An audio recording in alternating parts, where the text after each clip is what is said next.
This morning, the Labor Department announced 385,000 new unemployment claims were filed last week. That's the first time since the pandemic began that the figure has fallen below 400,000 since last March.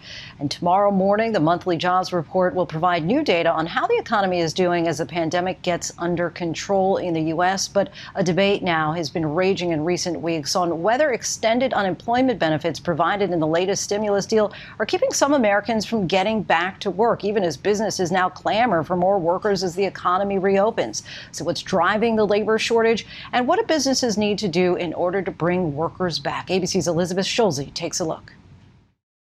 Is crushing. You don't know if you're going to be able to make ends meet. When Rebecca Uri lost her job as a lab technician in West Virginia last March, her biggest fear was caring for her two autistic children, Wyatt and Allison. Both of them have specialized care, and you just don't know from one minute to the next if you're going to keep your health insurance to take care of your children's needs. Then came a lifeline, hundreds of dollars in extra weekly federal unemployment benefits. There's no way that we could have survived without the federal supplement.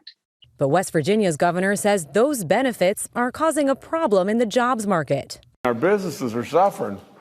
Our businesses are pleading with our people. We got to have you back to work. He's one of the 25 Republican governors now putting an early end to the extra $300 a week in federal unemployment benefits.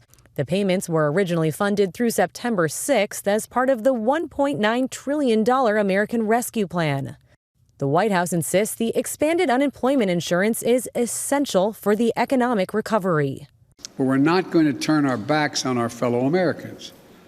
22 million people lost their jobs in this pandemic through no fault of their own. But after job growth missed expectations last month, Republican lawmakers called for an end to the federal jobless benefits, saying they're disincentivizing Americans from returning to work. We should not still be taxing the Americans who are working to fund continued extra benefits for those staying home. It's a message amplified by businesses from coast to coast that are struggling to find workers. I'm just not sure extra unemployment benefits are necessary at this point when there's not really a need to be unemployed at this point. Sarah White manages 3 restaurants in Virginia. She's desperate for workers and says only 1 out of every 10 applicants shows up to interview. One girl put it very, very blunt to me. She said, I know I make less to take the unemployment, but when am I ever going to get to make this much money to sit home and have a great summer? That's what someone who was interviewing for a job said to you, an employer. Yes, that was her reasoning. Some employers are reporting an uptick in job applications after some states announced they were ending the federal benefits early. But economists argue expanded unemployment benefits are a small piece of the worker shortage puzzle. There's a lot of anecdotes that the unemployment insurance is causing people not to come back to work quickly, but that's not in the data. Research by the San Francisco Fed estimates the $300 enhanced weekly benefits had just a small effect on job finding rates at the beginning of this year. There have been a couple other times just in the past year when the benefits have almost expired. Have we seen a huge surge in job applications? In fact, you saw just the opposite. A lot of those folks that were running out of the benefits started to panic, started to pull back on their spending, and the economy weakened. One explanation for the current worker shortage is that the economy went from shut down to fully reopened in a matter of weeks as vaccinations ramped up. What happens to the economy when it goes like that from 0 to 60 so quickly? Well, when you go from 0 to 60, it takes a bit of time for people to catch up. Literally, overnight, you've had millions of job openings. So this is something we've never seen before. Economists also say a lack of childcare is a key reason why Americans aren't returning to work, pointing to the more than 2 million women who've dropped out of the labor force since last February. For the past year, Rebecca Uri says she's been applying for up to 30 jobs a week and still isn't getting any calls back. You have so many people with now hiring signs, but they're not the type of companies that will work with your needs if you have a special needs child. Whereas your old work would have allowed you to work full time and also take care of your 2 children at home.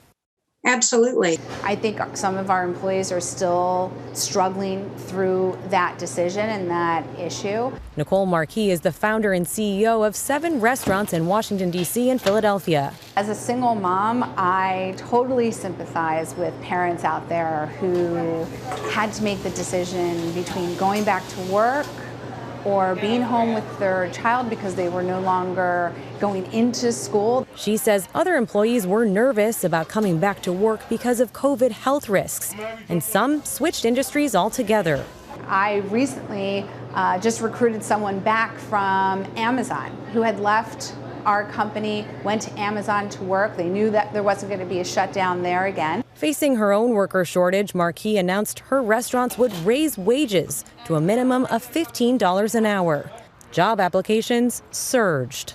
I think our employees are demanding this. We've got to pay them a starting fair wage. But what I think has ultimately happened is that people are wore out.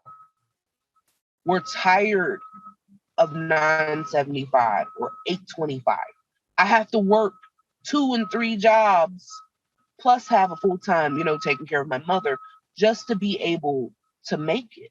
Some, like 31-year-old Maya Clark, who was laid off from her job last March, say these wage hikes were overdue for essential workers who've been hit hardest during the pandemic. But wouldn't you invest into your employee who's a great employee, who's been there the longest, who's shown you that, they're willing to come in early, willing to work late? Wouldn't you pay them what they're worth? Elizabeth Schulze, ABC News, Washington. Our thanks to Elizabeth for that. Hi, everyone. George Stephanopoulos here. Thanks for checking out the ABC News YouTube channel. If you'd like to get more videos, show highlights, and watch live event coverage, click on the right over here to subscribe to our channel. And don't forget to download the ABC News app for breaking news alerts. Thanks for watching.